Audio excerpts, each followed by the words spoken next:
Põllupäevik. Tervist kõigile ja minu nimi on Katerina, nagu siin juba tutvustati ja ma olen loomasöötade ostujuht Baltic Agros ja täna räägime lühidalt kõige tähtsamatest komponentidest vasikakasvatusest ehk siis piimapulbritest. Ja selleks on siin minuga Hollandi piimapulbritehase Nutrifeedi ekspordijuht Fokke. Thank you, Fokke, for joining us here tonight. And, thanks for the invitation. Yeah. That's nice. This is one of the biggest agricultural events for Estonian farmers. So it's very nice to be here today. Thank you. But we had yesterday two calf milk replacer making workshops where we had a lot of participations. And we made some different calf milk replacers. So what was the main goal of yesterday's workshop? Let me tell first what we did yesterday. In a calf milk replacer, there goes different type of raw materials. So we selected 10 raw materials that goes into a milk replacer. These 10 raw materials were placed on the table, and every participant could check what kind of raw material it is. They were all dry raw materials.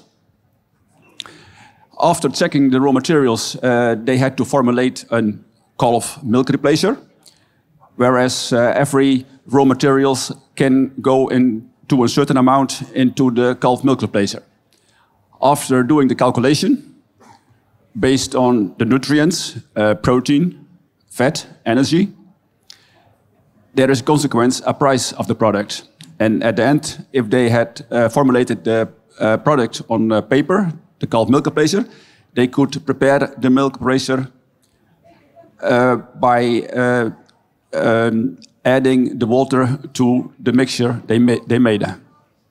Yep, and it was very practical workshop. They could all taste different raw materials and smell them and see how they dissolve in water, in hot water, in a little bit colder water. So that was very practical insight of what actually happening in the farms, basically every day. And I think that they could see different consequences. But if we're talking about the recipes and different recipes, as yesterday we found out that in Nutrifeed you have more than 1,500 different recipes for calf milk replacers. Mm-hmm. So what is the big difference in different recipes? If you talk about the different types of recipes, first you can talk about protein levels. Protein levels goes from 21 up to 25%. You can talk about fat levels. They go also from, let's say, 16% up to 21%. That's only the contents. Then you can go to the raw materials. If you want to make a separation between the two main products in the market, so you are talking about the products with skim milk powder on one hand, and on the other hand, the whey-based products. In some countries, in this case like Denmark, they only want to have a product with 60% skim. And a lot of cases there is the question, why? It is just, in my opinion, a religion. As I have said, sometimes it's more easy to change a Muslim to a Protestant religion than take away then change the 60% of skim milk product and lower the skim milk amount to 50% in Denmark, for example. Yes, but then again, if it's a nice product and it works and the result is satisfying, so why change it? Yeah, but then the next subject is if sometimes you can make the product a little bit cheaper by changing the amount of skim. And then you have also two possibilities. You go to an all dairy product, or you change a part of the dairy product with vegetable protein. Yep. And that's another subject. Sometimes farmers do not like vegetable protein. Whereas we think, based on extensive research, that a certain amount of vegetable protein is not, per definition, bad for the calf. However, it gives the milk other properties. Let's say you add a certain amount of soy protein concentrate. Is it bad for the calf? No. However, if you put it in a bucket, after maybe 1 hour, it drops out a little bit. Yep. And if the farmer doesn't expect it, then you get a complaint. Yep.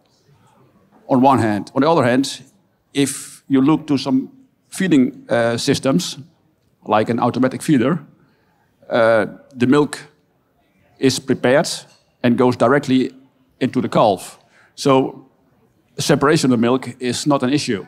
So in this kind of system, you can easily use a certain amount of vegetable protein. Yeah, and yesterday we also saw in the jars that after they were sitting around on the table for a little bit longer period, then we saw some separation also. But then again, you shake it, and then again, it's a homogeneous milk replacer.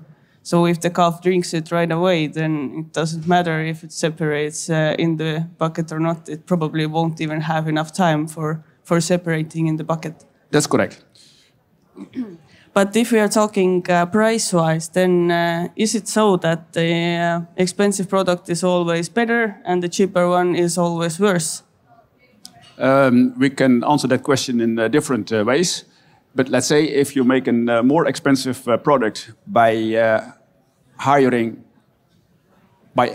increasing the level of protein and fat, how more concentrated you make a product, how more expensive, because there is less and less room for formulating different raw materials. That's one. Now, then the question is, why do some people want to have a high level of protein, high level of fat? It's mentioned the calf can grow faster. However, whereas in a normal situation, we advise 125 grams powder and 1 liter of ready milk. But instead of 125 grams of powder, you can go a higher level of powder in this liter milk. And that means that you don't need to increase this level of protein and fat to a high level. Because at the end of the day, it is how much protein energy you can get in the calf. So the level of protein and fat in the product itself is not limiting.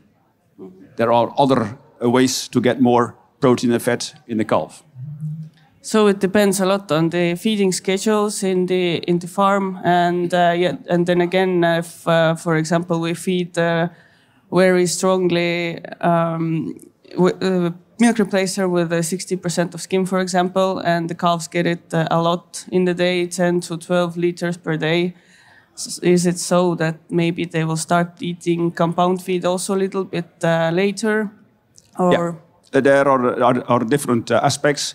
You mentioned already if you have, let's say this as follows. Feeding schedule is very important. Mm-hmm. And we have different types of feeding schedules. An easy way is, of course, an automatic feeder. What does an automatic feeder? It gives the milk every 2-3 hours a certain amount. If you want to give the calf only by a bucket, then the amount is limited till a certain amount, let's say 3 liters, or even a little bit more or a little bit less. However, if you go higher in one amount at a certain time, you have more chance of diarrhea. So in that case, with bucket feeding, the amount of liters are limited. And in that case, we say we go to a higher increase of powder in 1 liter of ready milk. Yep. Then you can give more. That being said, if you go to a higher amount of milk powder in 1 liter of milk, you need to add also water during the day, because the calf needs for the digestion extra water, and we advise also the electrolytes. Of course, of course. And what are you trying to say is, I think that no matter how good or bad recipe is, it's all comes up to management and the hygiene and feeding schedule, so we can make as good a recipe as humanly possible. If you feed it at wrong temperature, or you don't follow the mixing rules, or you are not following the feeding schedule, then you won't get that result.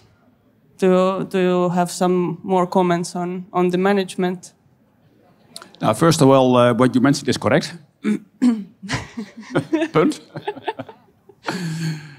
Yeah. No, even if you make a very good calf milk replacer, which is our business, a lot of things can go wrong. It starts already with the preparation of the milk. First, they need to take, if you prepare it in an, if you adjust the milk in a bucket. So first, you take the amount of water, half what you wish, yep. Around 50 degrees. Then you add in the powder, based on the amount of grams of powder you want to have in a liter of milk. You mix it 2-3 minutes, and then you add the rest of the water, whereas the drinking temperature at the end of the day should be around 42 degrees. So you mix it with 50 degrees, the 50 degrees water, add the powder, and then you add the remaining water. And then you have the milk ready. And then the next step is, of course, the feeding schedule, which is very important. And there we have different types, but I will not go into that one now because it's the limited of the time. Huh? So you want me to speak a little bit longer, I guess, no? No, it's okay. I think the main issue also is with the workers who work with calves, and it's very important to get them to realize how important it is to always feed by exact schedule with the exact additional rates of milk powder. And this is the main job that has manager to do with the workers. Yeah, if we talk about feeding schedules from the past, we have different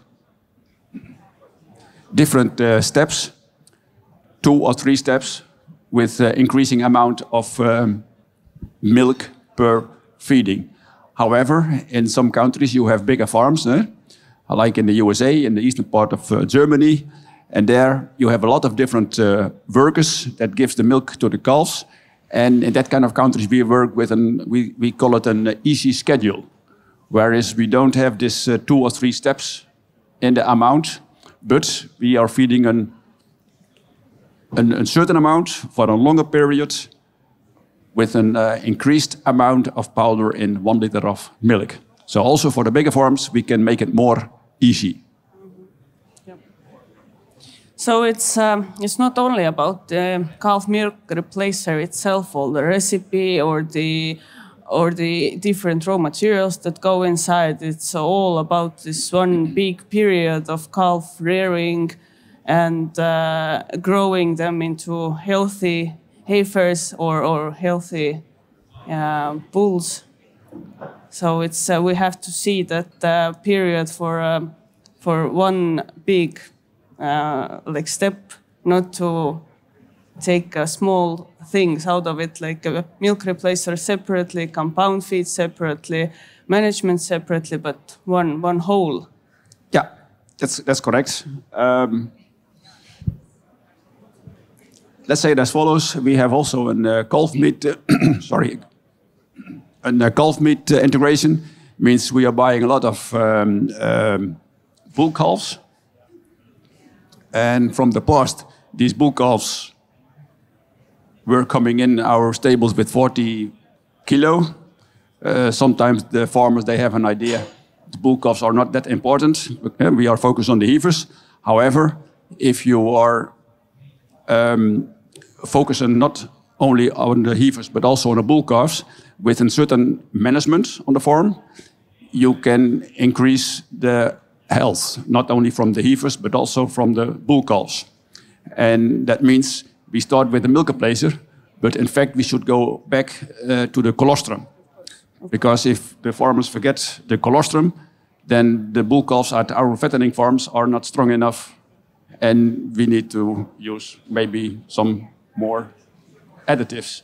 And if you give enough colostrum to the calves, then we get not a 40 kilo calf, what I mentioned before, but a 45 kilo calf.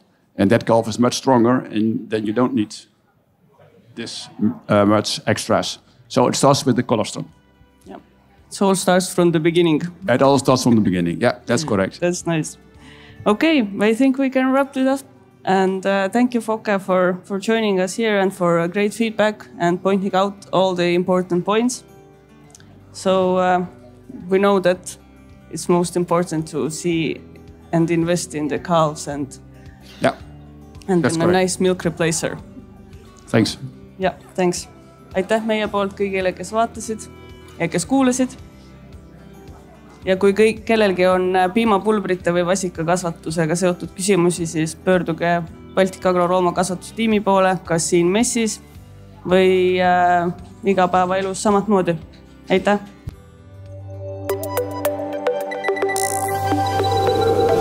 Põllupäevik.